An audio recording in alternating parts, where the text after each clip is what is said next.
So this is the Philips Signe lamp. It comes in two versions. There's a desktop lamp version that runs you about $150 and a floor standing kind of full height version that's about $250. And the most critical review of these lamps says that it's basically just an LED strip with some Philips Hue brains behind it. So let's do that instead.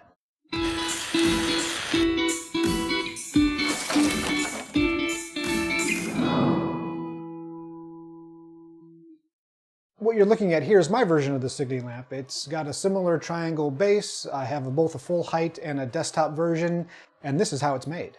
To build this thing, we're going to use a 3D printed shell, some 3/4 inch PVC pipe, a WS2812B LED strip, and an ESP8266 in the form of a Wemos D1 Mini. When designing the 3D parts, I started with this T-shape and then added on a fit point spline.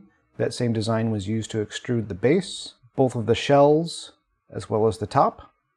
I then created a small cap for the top of the PVC pipe, and there's no reason this design needs to be a triangle, so I also created a cylindrical version that I actually prefer. The trickiest part of this project was making the cutout in the PVC pipe.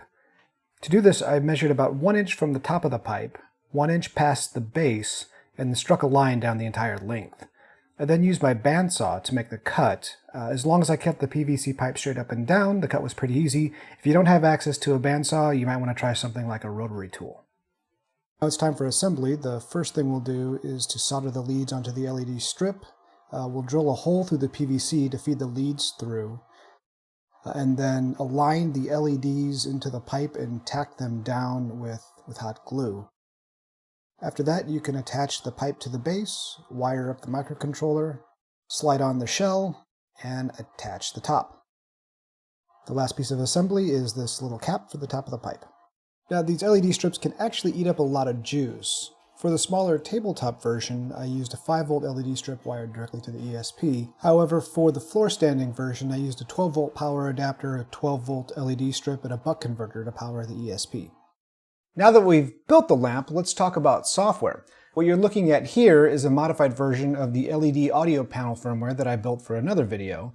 It supports all the normal RGB things, as well as a bunch of different effects, and even some rudimentary synchronization with other lamps. Now, if you wanted to take it to the next level, you can integrate this ESP8266 base lamp with Home Assistant using an integration called ESP Home.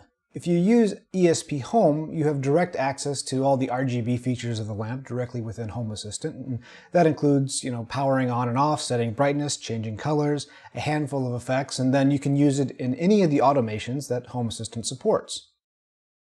So for about $15, we built our version of the LED lamp, and it supports all the cool RGB stuff. It has a bunch of features.